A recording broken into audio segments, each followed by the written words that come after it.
पालंग शाग आसी आपण मैंने कौन बनइबे बोली भावुंट तेज मुझे कहबी निहाती भाव ये गोटे हेल्दी जलखिया बनातु जहाँकि खूब कम समय बन जाए टेस्टी लगे जे छुआठू बड़ सेमती ही खाईदे एत सुआदिया लगे निहाती भाव वीडियो को संपूर्ण देखूँ आशा कर बहुत भल लगे वीडियो देखला आपण मैंने घर जिते भी पालंग शाग आसू एमती ही बन खाया को इच्छा करेंगे एत टेस्टी लगे तेज दिन चैलेंज स्टार्ट करवा आज रेसिपी नमस्कार आप समस्त ओडिया बो चिलीज कुकिंग रु बहुत बहुत स्वागत। तो प्रथम ये मुझे गोटे पालंग शाग बिड़ा नहीं यार मूलटी को काटी नवा अगर मूलटी को काटी सारे चलते शाग को भल कर धोई आनिबा। पालंग शाग को भल कर धोई आनी एबे या आम छुरी साहाय्य भलसे छोट छोट भाव में काटी नवा।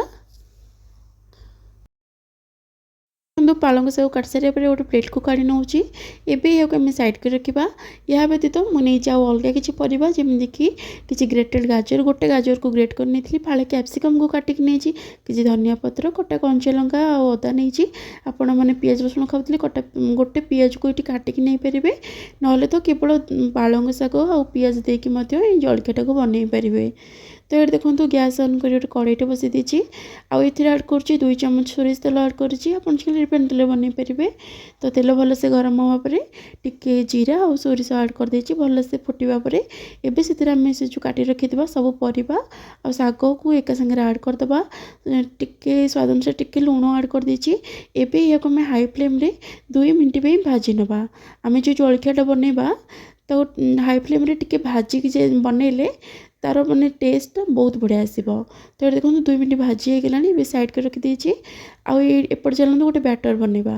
तो आम तो सेमती पिठा बनई पारा ना गोटे बैटर बनवा पड़ो से लगे मुझे आधा कप नहीं बेसन आधा कप अटा नहीं आधा कप सुजी नहीं जेहेतु आम इंस्टांट बैटर बनाऊे से आमको ये सब जिन दरकार ना आपण मैंने या जगह जदि बिरी बटा रखिथे बिरी चाउल बटा से पिठा बनई पारे। तो ये स्वाद अनुसार लुण आउे हलदी दे दीजिए आउे चाट मसला देती चटपटा बढ़िया लगे। आउ ये देखो गोटे कप पानी आनी किंतु अल्प अल्प कर पानी ऐड कर भलसे मिसई नौ। तो ये पाखापाखि माने गोटे कप आउ 3-4 चम्मच खंडे पानी लगी ये देखो बैटर रेडी होगा एवं बैटर भलसे फेंटी सारा पर एवं आम से जो भाजी रखीदा माने परिवा शाग सब को ऐड करदे। दर्शक बंधु मोर देह खराब थी मुझे भयस कहूँ तो से सॉरी कौन करवा देह खराब थी तो पुणी वीडियो करा पड़ो ना नहीं। तो ये मुझे सब परिवा को ऐड कर सारे पर ये कटा धनिया पत्र को ऐड कर देची ए समय चाहिए आपण मैंने पियाज को जब भजा समय ऐड करना तो ये समय ऐड करके मिसई पारे एवं सब जिन को आम भलक मिसईदबा। तो आपण मैंने जब ये आउ हेल्दी जलखिया किसी देखा चाहूथे ये चैनल अपलोड होती चाहिए देखिपारे। ये देखो मिश्रण रेडी होगा चलतु एवं पिठा बनवा से गैस ऑन कर गोटे तावाटा बसई आप चाहिए कड़े बनई पारे। आ गोटे चम्मच ये रिफाइंड तेल दे दीजिए चारिड़े भल के स्प्रेड कर नवा जो देखिए तेलटा भलसे गरम हो। तो ये देखो मुझे किसी सोरिष आउ कि धला राशि नहीं यहाँ मैंने ऐड कले बढ़िया टेस्टी लगे किंतु ये ऑप्शनल अच्छी अच्छे ऐड करूँ ना नहीं। आउ जेहेतु छोट टंकीटा था 2 टंकी बैटर ऐड करली बड़ टंकी होते गोटे टंकी ऐड करेंगे और सांगे सांगे आम मीडियम फ्लेम रखी कवर करदे 1 मिनट में। तो 1 मिनट होगा मुझे कवर खोली नहीं आरपट उल्टे सेमती 1 मिनट में आम या सीझे नवा।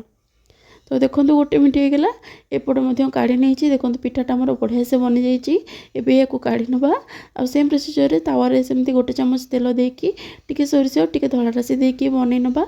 आप चाहिए खाली पिठा को बनई पारे ना या मोटा पिठा जब आपको पसंद नुह पतला पिठा करके खाईपारे।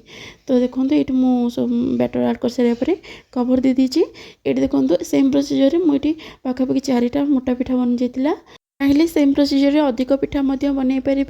ये शीतुआ सकाल ये कम समय गोटे झटपट जलखिया बनातु।